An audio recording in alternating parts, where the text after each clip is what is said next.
Washington. A group of about a dozen U.S. State Department officials have taken the unusual step of formally accusing Secretary of State Rex Tillerson of violating a federal law designed to stop foreign militaries from enlisting child soldiers, according to internal government documents reviewed by Reuters.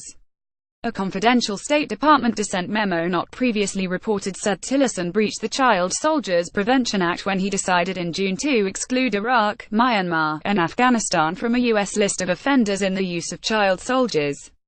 This was despite the department publicly acknowledging that children were being conscripted in those countries. Keeping the countries off the annual list makes it easier to provide them with U.S. military assistance. Iraq and Afghanistan are close allies in the fight against Islamist militants, while Myanmar is an emerging ally to offset China's influence in Southeast Asia. Documents reviewed by Reuters also show Tillerson's decision was at odds with a unanimous recommendation by the heads of the State Department's regional bureaus overseeing embassies in the Middle East and Asia, the U.S. envoy on Afghanistan and Pakistan, the department's Human Rights Office and its own in-house lawyers, sponsored beyond contravening U.S. law. This decision risks marring the credibility of a broad range of State Department reports and analyses and has weakened one of the U.S. government's primary diplomatic tools to deter governmental armed forces and government-supported armed groups from recruiting and using children in combat and support roles around the world, said the July 28 memo. Reuters reported in June that Tillerson had disregarded internal recommendations on Iraq, Myanmar and Afghanistan. The new documents reveal the scale of the opposition in the State Department, including the rare use of what is known as the dissent channel, which allows officials to object to policies without fear of reprisals.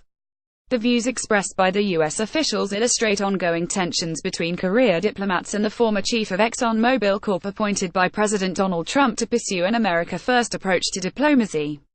Interpreting the law, the Child Soldiers Law passed in 2008 states that the U.S. government must be satisfied that no children under the age of 18 are recruited, conscripted or otherwise compelled to serve as child soldiers for a country to be removed from the list.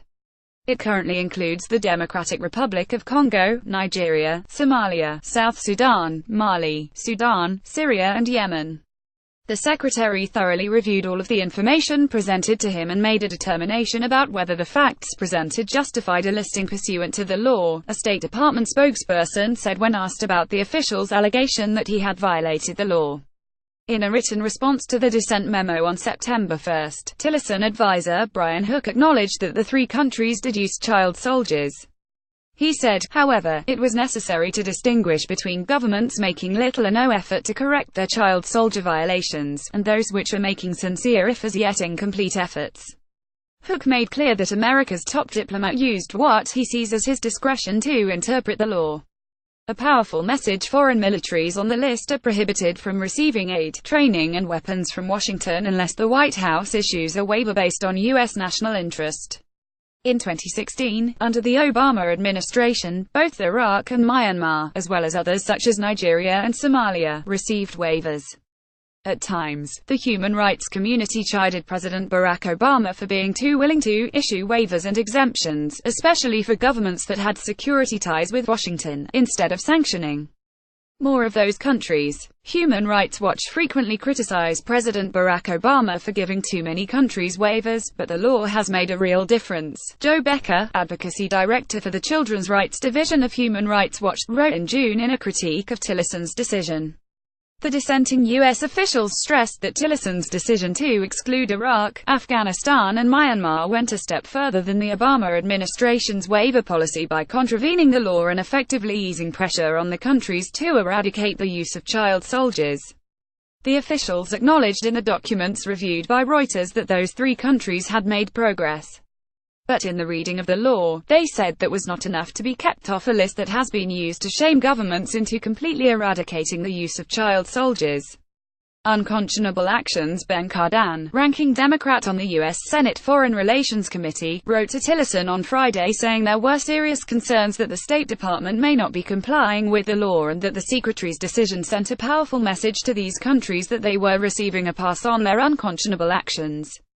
The memo was among the series of previously unreported documents sent this month to the Senate Foreign Relations Committee and the State Department's Independent Inspector General's office that relate to allegations that Tillerson violated the child soldiers law.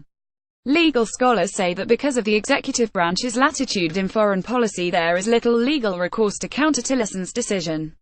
Herman Schwartz, a constitutional law professor at American University in Washington, said U.S. courts would be unlikely to accept in any challenge to Tillerson's interpretation of the child soldiers law as allowing him to remove a country from the list on his own discretion.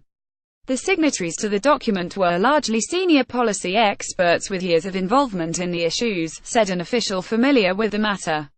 Reuters saw a copy of the document that did not include the names of those who signed it. Tillerson's decision to remove Iraq and Myanmar, formerly known as Burma, from the list and reject a recommendation by U.S. officials to add Afghanistan was announced in the release of the government's annual human trafficking report on June 27. 6 days earlier, a previously unreported memo emailed to Tillerson from a range of senior diplomats said the three countries violated the law based on evidence gathered by U.S. officials in 2016 and recommended that he approve them for the new list. It noted that in Iraq, the United Nations and non-governmental organizations reported that some Sunni tribal forces recruited and used persons younger than the age of 18, including instances of children taking a direct part in hostilities.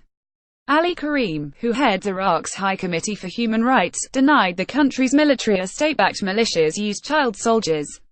"We can say today with full confidence that we have a clean slate on child recruitment issues," he said. The memo also said 2 confirmed cases of child recruitment by the Myanmar military were documented during the reporting period.